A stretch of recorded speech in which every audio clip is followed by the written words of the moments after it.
Welcome back. उम्मीद करता हूँ आप सब ठीक होंगे। देखिए आज मैं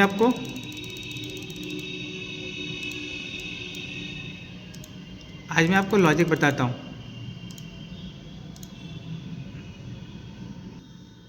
ठीक है, लॉजिक सबसे पहले आप मेरा पोजीशन देखो।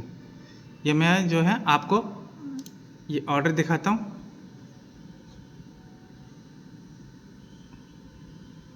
पोर्टफोलियो दिखाता हूँ। सबसे पहले देखो,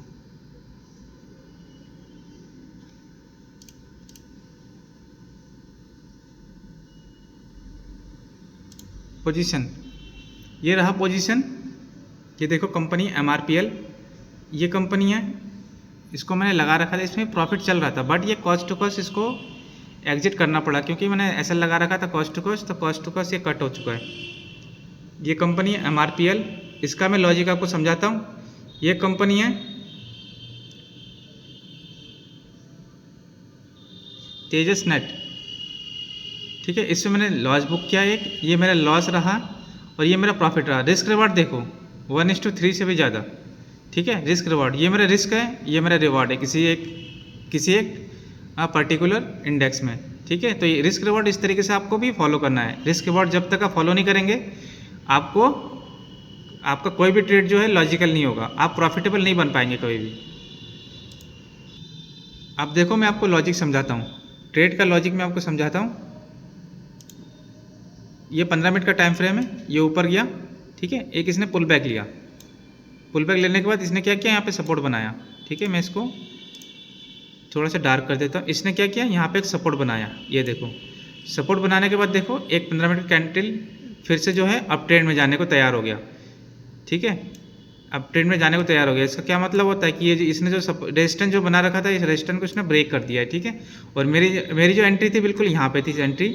उसके बाद इतना बड़ा कैंडल बनाया इसने 15 मिनट का, तो मैंने इतना बड़ा कैंडल देख के फिर यहाँ पे एग्जिट कर दिया था। और मेरा ये रिस्क रिवॉर्ड था 1:3 का, जो कंप्लीट हो चुका था, तो मैंने इसको यहाँ पे एग्जिट कर दिया। तो मेरा जो प्रॉफिट था वो बुक हो चुका था, यहाँ पे मैंने टारगेट लगा रखा था। उसके बाद देखो वन वे में एकदम यहाँ तक पहुँचा है, वन वे में बिल्कुल बिना किसी पुल बैक के देखो कितने ऊपर तक पहुँचा है। और देखा जाए तो मैंने 4 पॉइंट का यहाँ पे प्रॉफिट बुक किया था, ये रहा मेरा 4 पॉइंट का प्रॉफिट बुक किया था। ठीक है, और उसके बाद देखो ये गया कितना पॉइंट, आप देख सकते हो कितना पॉइंट गया है, लगभग 16 पॉइंट के आसपास ये गया है। ये देखो लगभग 16 पॉइंट के आसपास ये गया है। सोचो अगर इसको मैं आज होल्ड कर लेता तो आज अच्छा खासा प्रॉफिट हो जाता, तो इसको मैं होल्ड नहीं कर पाया। ये पूरा दिन भर चला, आज दिन भर। ये कंपनी है, इसको मैंने ये जब 4% पे ट्रेड कर रहा था तब मैंने इसको होल्ड किया था, अब ये 16% अप है। ठीक है, इस तरीके से जो मैंने आज इंडेक्स पे प्रॉफिट किया है, लॉजिक मैंने आपको बता दिया है। अगर कुछ आपको समझ नहीं आया तो आप जो है कमेंट में पूछ सकते हैं। सिंपल सा लॉजिक था, कोई ज़्यादा रॉकेट साइंस नहीं था, सिंपल सा लॉजिक था।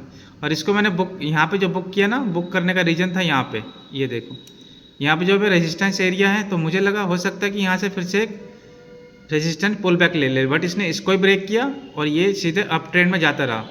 क्योंकि इसको अब यहाँ पे ये पूरा जो है एरिया एम्प्टी है, आप देख पा रहे होंगे। यहाँ से निकलने के बाद ना पूरा एरिया ये एम्प्टी है, यहाँ पे कुछ भी नहीं है। एक एरिया यहाँ पे था जो हल्का सा इसने यहाँ पे पुल बैक लिया है, बस एक एरिया यहाँ पे था, पुल बैक ले रखा था। उसके बाद फिर इसने अप ट्रेंड में स्टार्ट करा जाना, और ये अप ट्रेंड में पूरा 16% अप है ये MRPL। आज कोई न्यूज़ होगा इस पर, मुझे तो पता नहीं, मैंने तो अपने प्राइस एक्शन को देख के इसको फॉलो किया। ये इंडेक्स का हो गया, जो मैंने 3 ट्रेड किए थे यहाँ कंप्लीट हो गया। और एक मैं आपको FNO में दिखाता हूँ। ठीक है, पहले मैं आपको पोजीशन दिखाता हूँ। ये रहा पोजीशन, ये निफ्टी है, 23,650 का कॉल है ये। ठीक है, ये पोजीशन है। उसके बाद देखो यहाँ पे मैंने इसको यहाँ पे एंट्री लिया था। मैंने यहाँ पे एंट्री लेने के बाद जो है मैंने यहाँ पे एग्जिट कर दिया था। यहाँ पे एंट्री के बाद मैंने इसको यहाँ पे एग्जिट कर दिया। उसके बाद देखो ये कितना गया दोबारा से 27 पॉइंट और ऊपर तक गया है।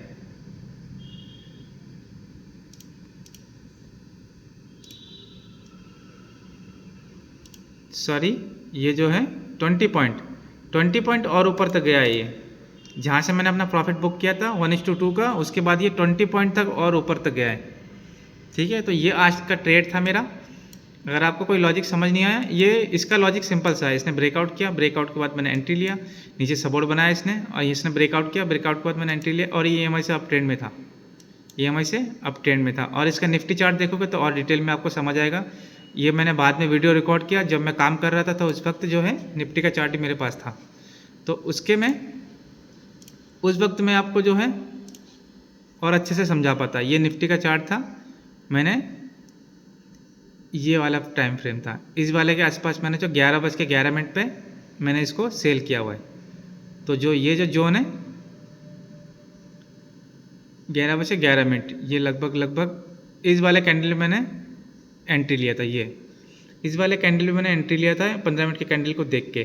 ठीक है, ये बुलिश कैंडल था, तो मैंने इसको देख कर ही 15 मिनट के कैंडल को देख कर ही एंट्री लिया था। उसके बाद मैंने छोटा सा प्रॉफिट बुक किया और अपना स्कैल्पिंग किया और निकल चुका था यहाँ से। ठीक है, ये इस तरीके से कुछ मेरा ट्रेड था आज का। इस तरीके से फॉलो करने के लिए अगर आपको कुछ और डिटेल चाहिए तो मुझे फॉलो करना, और अगर यूट्यूब पे देख रहे हो तो सब्सक्राइब जरूर करना। ठीक है, thanks for watching, bye bye.